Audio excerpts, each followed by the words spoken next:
Hello parents, good morning. आज हम बात करते हैं आपके बच्चे के हार्ट की। हमने किडनीज की बात की, ब्रेन की बात की और आज हम बात करते हैं ये स्ट्रॉन्ग मसल की जो पूरा दिन पंप करता रहता है और जब धड़कता है तो बॉडी के डिफरेंट डिफरेंट ऑर्गन्स को बॉडी के एक कॉर्नर से लेकर दूसरे कॉर्नर तक ब्लड को पुश करता है ताकि ऑक्सीजन और न्यूट्रिशन उनके ब्रेन, किडनी, पेट, मसल्स और बॉडी की हर एक सेल्स तक पहुंच सके। सोचिए, जब आपका बच्चा कूदता है, हंसता है, सोता है या बीमार से ठीक होता है तो हर मोमेंट पर ये टाइनी पंप उनके लिए काम कर रहा होता है। 24 घंटे बिना थके काम कर रहा होता है। अब सोचिए कि इस पंप से, इसको हम एक सेंटर कंसीडर करते हैं, तो इससे निकलती हैं छोटी छोटी सड़कें। कुछ सड़कें यहाँ से दूसरे रास्ते को जाती हैं और कुछ सड़कें यहाँ पर वापस आती हैं। जो सड़कें यहाँ से ब्लड हार्ट से निकल कर जा रही हैं उनको हम बोलते हैं आर्टरीज। आर्टरीज वो ट्यूब्स होती हैं जो फ्रेश ऑक्सीजन वाला खून हार्ट से ले जाकर बॉडी के कोने कोने तक डिलीवर करती है। जैसे डिलीवरी ट्रक्स घर घर सामान ले जाते हैं, वैसे ही आर्टरीज हर सेल तक एनर्जी और बॉडी बिल्डिंग मटेरियल पहुंचाती हैं ताकि आपका बच्चा, आपका टोडलर ग्रो कर सके, सीख सके और खेल सके। फिर आती है दूसरी पाइप, उनको हम बोलते हैं वेन्स। इनको हम बोल सकते हैं घर लौटने वाली सड़कें, क्योंकि ये वापस हार्ट में आती हैं।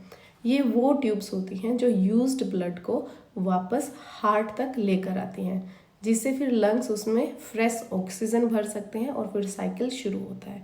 तो साइकिल क्या रहता है कि जो हार्ट है वो एक सेंटर है।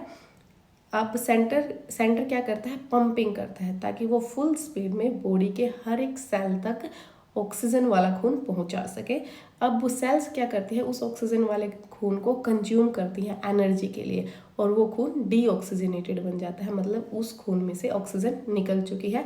अब वीन्स का काम है उस खून को वापस हार्ट लंग्स पे लेके जाना। लंग्स उसमें ऑक्सीजन फिल करते हैं और फिर हार्ट के पास आता है और ये पंप करके सेम साइकिल रिपीट होता रहता है। अगर सिंपल लैंग्वेज में बोले तो हार्ट पंप्स है, आर्टरीज डिलीवरी रोड्स है और वीन्स रिटर्न रोड्स है। ये तीनों मिलकर आपके बच्चे की हर सेल को, हर छोटी छोटी सेल भी अगर आपको नहीं पता है तो सेल बच्चे की मिनिमम फाउंडेशन की, जो जिससे हमारी बॉडी बनी होती है, मिनिमम फाउंडेशन सेल होती है। हर एक सेल को जिंदा रखती है, एक्टिव रखती है और फिर हेल्दी रखती है। अब सवाल ये है कि मैं इतना कुछ क्यों बता रही हूँ, क्योंकि हम पेरेंट्स मिलके ये पूरे सिस्टम को डैमेज कर रहे हैं। अब आप बोलोगे कि क्या बेवकूफ़ी है, हम कैसे डैमेज कर सकते हैं अपने बच्चे के खुद के सिस्टम को। Yes parents, we are doing it because we are making wrong choices.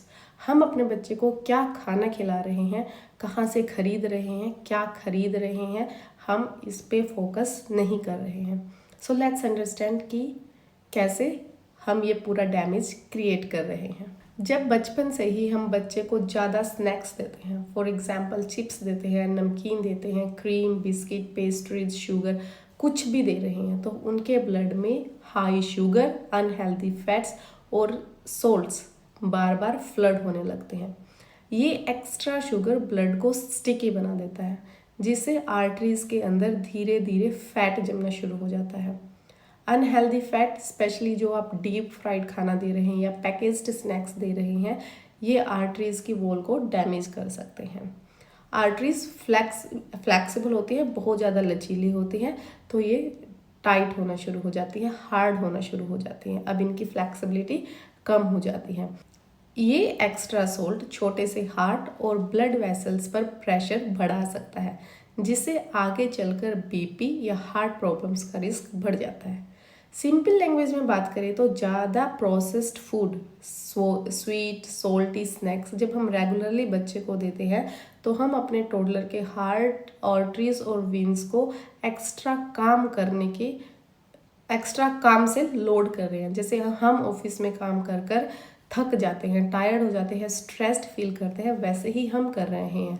जब हम बच्चे को ये सारा खाना दे रहे हैं तो हम इन ऑर्गन्स पर इतना ज़्यादा प्रेशर बढ़ा रहे हैं कि ये ऑर्गन्स ओवरलोडेड हो जाते हैं।